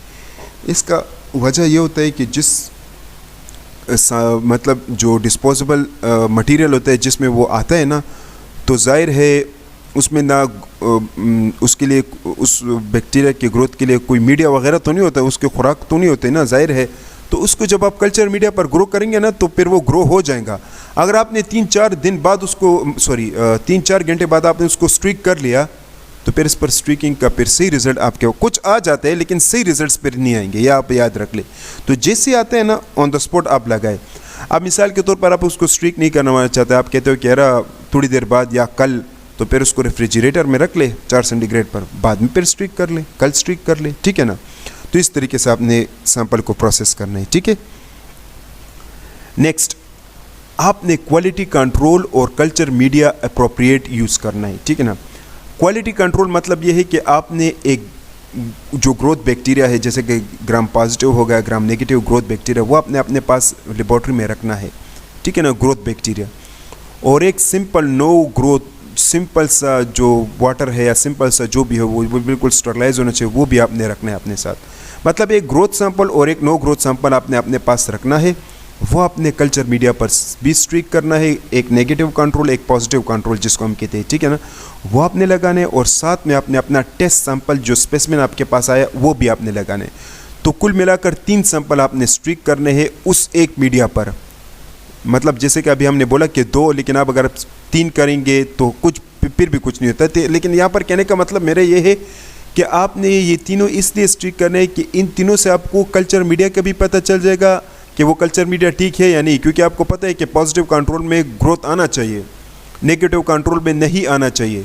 और टेस्ट, जब आप फिर टेस्ट अपना लगाएंगे ना, मतलब जो स्पेसिमेन आप लगाएंगे, तो फिर आपको फिर कंफर्म हो जाएगा कि जब मेरे पास ग्रोथ है या नहीं है, ठीक है ना। तो क्वालिटी कंट्रोल में अगर आपके पास पॉजिटिव कंट्रोल में पॉजिटिव बैक्टीरिया आ गया, इट मीन्स कि आपका सब कुछ ठीक है। अगर वहाँ पर कोई ग्रोथ नहीं आया, पॉजिटिव कंट्रोल आपने लगाया फिर भी ग्रोथ नहीं आया, तो फिर आपने कोई हैंडलिंग गलत की होगी, आपकी हैंडलिंग गलत होगी या मीडिया गलत होगा, कुछ ना कुछ गलती फिर आपसे हुई होगी, ठीक है। नेक्स्ट, अच्छा जी, इसके अलावा जो है ना, जब कभी आप कल्चर टेस्ट करेंगे तो बहुत एक्सपर्ट ऐसे होते हैं कि वो ग्राम स्टेनिंग भी नहीं करते और बायोकेमिकल टेस्ट भी नहीं करते, तो उनके एक्सपीरियंस पे डिपेंड करते हैं। उनको तकरीबन कॉलोनी, जैसे कि अभी हमने जिक्र किया कि उसको पता चल जाता है कि ये ग्राम पॉजिटिव है, ग्राम नेगेटिव है, ग्राम पॉजिटिव में स्टेफ ऑरियस है या ग्राम नेगेटिव में पुला है, क्लिप्सिला है, व्हाटएवर, ठीक है ना, तो इसका पता चल जाता है। तो मेरा कहने का मतलब है कि ग्राम स्टेनिंग और बायोकेमिकल टेस्ट भी आपने करने हैं, ठीक है। Next, appropriate antibiotics. अच्छा, ग्राम पॉजिटिव के लिए अपने एंटीबायोटिक्स होते हैं, ग्राम नेगेटिव के लिए अपने एंटीबायोटिक्स होते हैं, ठीक है ना। अभी हमने जिक्र किया कि कौन कौन से आपने लगाने हैं ग्राम पॉजिटिव के लिए, ग्राम नेगेटिव के लिए, ठीक है ना, तो वो आपने यूज़ करने हैं। और एक और अहम बात, CLSI गाइडलाइन के मुताबिक आपने एंटीबायोटिक्स को रेजिस्टेंट, सेंसिटिव या इंटरमीडिएट देने हैं। ये हर साल चेंज होता है, ठीक है ना, या 2 साल बाद या हर साल तकरीबन ये चेंज होता है। CLSI गाइडलाइन के मुताबिक कहने का मतलब है कि अब इसमें लेट सपोज सिफॉक्सेटिन है, उसका zone of inhibition let suppose 15 या 17 तक जो है वो सेंसिटिव है। तो अगर ये लेट सपोज आपके पास मतलब 15 आ जाए तो आप इसको सेंसिटिव कहेंगे, लेकिन ये दरअसल फिर रेजिस्टेंट होगा, ठीक है ना। ये मैं एग्जांपल दे रहा हूँ। सिप्रोफ्लॉक्सासिन जो है ना, नेक्स्ट अब इस ईयर जो है वो आपके पास 15 पर रेजिस्टेंट है, लेकिन अगले साल वो 17 पर फिर रेजिस्टेंट होगा। तो हर साल जो है ना, ये सेंसिटिविटी का जो पैटर्न है, रेजिस्टेंट का जो पैटर्न है हर एक एंटीबायोटिक का, ये चेंज होता है। तो अपने साथ एक CLSI का गाइडलाइन हर साल बाद रखा करें, ठीक है ना। तो इससे आपको पता चलेगा, आपका जो माइक्रोबायोलॉजी का जो टेस्ट होगा वो बहुत एक्यूरेट होगा। CLSI गाइडलाइन के मुताबिक अगर आप सेंसिटिविटी और रेजिस्टेंट देंगे, पेशेंट भी उससे तकरीबन ठीक हो जाएगा, ठीक है ना, ठीक हो जाएगा, ठीक है। तो कहने का मतलब ये है कि इसके मुताबिक आपने क्या करना है कि सेंसिटिव भी देना है, रेजिस्टेंट भी देना। आपने देखना है कि कौन सा जोन ऑफ इनहिबिशन पर अब ये मिसाल से प्रोफ्लॉक्सासिन पहले तो 17 पर था या 15 पर था, मिसाल अब कितने पर है ये, अब क्या 17 पर है या नहीं। कभी कभार इसमें कुछ वैसे ही होते हैं जो कि पहले थे, कभी कभार इसमें कुछ एंटीबायोटिक चेंज हो जाते, तो ये आपने थोड़ा सा देखना है, ठीक है ना, CLSI गाइडलाइन के मुताबिक। नेक्स्ट, आपने जब कभी टेस्ट करना है ना, तो पेशेंट को गाइड करें कि एंटीबायोटिक्स को वो ना ले, 1 हफ्ता पहले या 3-4 दिन पहले, ठीक है ना, एंटीबायोटिक का यूज़ ना करें। उसके बाद फिर आप कल्चर टेस्ट के लिए सैंपल ले लें। अगर वो एंटीबायोटिक यूज़ करेगा ना, तो इससे क्या हो जाएगा, बैक्टीरिया की ग्रोथ सप्रेस हो जाएगा, फिर आपके पास रिजल्ट नहीं आएगा, और इससे क्या हो जाएगा, एक गलत नेगेटिव रिपोर्ट जनरेट होता है, ठीक है ना। तो पेशेंट को गाइड करें कि एंटीबायोटिक्स ना ले। अगर लेट सपोज वो कहते हैं कि मैंने एंटीबायोटिक्स लिया है, तो फिर इसमें जब आप स्ट्रीक करेंगे यूरिन सैंपल को या ब्लड सैंपल को, मिसाल ब्लड सैंपल आपके पास आया है, 7 दिन का टाइम होता है, तो फिर आपने पेशेंट को कहना है कि आपने 15 दिन बाद आने, 2 हफ्ते बाद आने अपने रिपोर्ट के लिए, ठीक है ना। फिर उसमें ऐसा चांसेस होता है कि आपके पास फिर ग्रोथ आ जाता है, ठीक है ना। वो सप्रेस फॉर्म में होते हैं, लेकिन एंटीबायोटिक के मौजूदगी की वजह से वो मतलब सप्रेस फॉर्म में होता है, लेकिन जब उसका असर ख़त्म हो जाता है तो फिर ये दोबारा ग्रो कर पाता, मतलब कल्चर मीडिया में फिर आपके पास आ जाता है, ठीक है ना। तो फिर पेशेंट को कुछ इसी तरीके से गाइड करें, क्योंकि 2 हफ्ते तो फिर बहुत ज़्यादा है ना, इतना वेट आप कौन कर सकता है। 1 दिन का वेट करना भी बहुत मुश्किल होता है, ठीक है ना। कल्चर टेस्ट में ये एक बहुत ज़्यादा डिसएडवांटेजेस होता है, ठीक है ना। वहाँ पर पेशेंट तकलीफ़ से गुजरता रहता है और यहाँ पर आप उसको वेट करने के लिए बोलते हैं, तो एक तो पेशेंट वेट नहीं करता। तो कहने का मतलब ये है कि इन टेस्ट में इन चीज़ों का बहुत ज़्यादा ख्याल रखना है ताकि आपके पास रिपोर्ट सही जनरेट हो जाए, ठीक है ना। बहुत से गलतियाँ होती हैं, हमारे पास भी इसी तरह मिस्टेक्स और बहुत से गलतियों और रिपोर्ट जनरेट हो जाते, लेकिन अभी जो हमने अभी सीखा है ना, तो यही मैं आप लोगों को भी बताऊँगा कि बहुत ज़्यादा एहतियात करें, ठीक है। नेक्स्ट जो है, जब कभी आप स्ट्रीकिंग करेंगे ना तो इसमें कंटिमिनेशन भी आ जाते हैं, फंजाई भी कभी कभार ग्रो कर पाता है, तो इसमें पता नहीं चलता कि ये आप कंटिमिनेशन है कि कौन सा बैक्टीरिया है हमारे पास, ठीक है ना। तो इसमें बहुत ज़्यादा कन्फ्यूजन फिर क्रिएट होता है। तो इसका एक हल ये है कि जो कंटेमिनेटेड बैक्टीरिया जो कॉलोनी उसमें होता है ना, वो बहुत कम होता है। अगर बहुत कम छोटे छोटे कॉलोनी आते हैं ना, तो उसको एज अ कंटिमिनेशन इग्नोर करें, ठीक है ना। बहुत ऐसे केसेस में इसको इग्नोर किया जाता है कंटिमिनेशन। अगर वो कॉलोनी परफेक्ट है और बहुत ज़बरदस्त और ज़्यादा है उसका रेशियो, मतलब CFU उसका बहुत ज़्यादा है, ठीक है ना, तो फिर आपने उसको पैथोजेनिक इसको आपने फिर सही पैथोजेनिक बैक्टीरिया समझ कर फिर आपने इसको ग्रोथ रिपोर्ट में मेंशन करना है, ठीक है ना। तो इसमें कुछ कंटिमिनेशन और कुछ फंजात है तो आपने अवॉइड करना है, ठीक है। आप पेशेंट का हिस्ट्री ले ले तो इससे भी आपको पता चल जाएगा। अब हिस्ट्री बहुत ज़रूरी है, ठीक है ना। जैसे कि अभी हमने जिक्र किया, अच्छा इसमें हिस्ट्री नहायत ज़रूरी है। आप अगर जैसे कि अभी मैंने आपको बोला कि आप पेशेंट से हिस्ट्री ले, वो कितने साल का है, उसका वो मेल है या फीमेल है, उसकी आप और हिस्ट्री पूछ ले, वो कहाँ से आया है, क्या करता है, एंटीबायोटिक यूज़ करता है वगैरह वगैरह। ये जब आप हिस्ट्री लेंगे ना तो यकीन करें इस हिस्ट्री से भी आपको पता। आप लेट सपोज ब्लड है, ब्लड में स्टेफ ऑरियस आपके पास आ गया। अब ये स्टेफ ऑरियस तो स्किन का कंटिमिनेशन, स्किन बैक्टीरिया भी है ना, ठीक है ना। तो आप कहने का मतलब ये कि मायोकार्डिटिस और जो हार्ट के पेशेंट होते हैं उसमें स्टेफ ऑरियस पर आता है, ठीक है ना, ज़्यादातर। अब सल्मोनेला ज़्यादातर ब्लड में दिया जाता है, लेकिन अगर स्टेफ ऑरियस आएगा लोग कहते हैं कि कंटिमिनेशन है। लेकिन अगर आपके पास हिस्ट्री मौजूद होगा, ये हार्ट का पेशेंट है, तो अगर आप इसको कंटिमिनेशन कहेंगे ना तो बस फिर वहाँ पर पेशेंट का बेड़ा गर्क हो जाएगा। तो इन चीज़ों का बहुत ज़्यादा ख्याल रखिएगा, ठीक है ना। तो हिस्ट्री लेना निहायत ज़रूरी है पेशेंट का। नेक्स्ट अब हमारे पास है लिमिटेशन, मतलब ये कि इस टेस्ट के डिसएडवांटेजेस क्या है या इस टेस्ट में हमारे पास कौन कौन से गलतियाँ आती है, ठीक है ना। सबसे पहले डियर व्यूअर्स, जब कभी माइक्रोबायोलॉजी टेस्ट हम करते हैं ना तो उसमें सैंपल को जब कभी भी कलेक्ट किया जाता है उसमें ज़्यादातर पस सैंपल हो गया आपके पास, ज़्यादातर प्रोस्टेटिक फ्लूइड हो गया आपके पास, जो विजाइनल CS हो गया आपके पास, सर्विकल एरिया हो गया आपके पास, रेक्टल एरिया हो गया। वहाँ से जब आप स्वाब सैंपल लेते हैं ना तो पेशेंट बहुत ज़्यादा अनकम्फर्टेबल फील करते हैं, उसको तकलीफ़ होती है, ठीक है ना, हम ये कह सकते हैं। तो ये CS में बहुत ज़्यादा देखने को मिलता है। नेक्स्ट, कल्चर टेस्ट जब कभी भी किया जाता है ना तो इसमें एक और प्रॉब्लम ये भी होता है कि इसमें स्किन का जो नॉर्मल फ्लोरा होता है ना तो वो भी आपके पास आ जाता है। अब आपने सैंपल कलेक्ट कर लिया, आपके पास स्किन का नॉर्मल फ्लोरा भी आ गया। अब जब इसमें ग्रोथ आएगा तो आपके पास ऐसा बैक्टीरिया आएगा, वो स्किन का नॉर्मल फ्लोरा होगा। आप ये समझेंगे कि कोई बैक्टीरियल ग्रोथ है और आप एंटीबायोटिक भी सजेस्ट कर लेंगे, लेकिन वो ग्रोथ नहीं होगा, वो आपके पास स्किन का बैक्टीरिया होगा। तो ये भी आपके पास देखने को मिलता है और एक गलत पॉजिटिव रिपोर्ट फिर जनरेट हो जाता है, ठीक है ना। तो ये भी आपके पास सैम्पलिंग लेने के लिए आपने बहुत ज़्यादा टेक्निक का इस्तेमाल करना होगा और बहुत एहतियात से आपने सैम्पलिंग लेना है।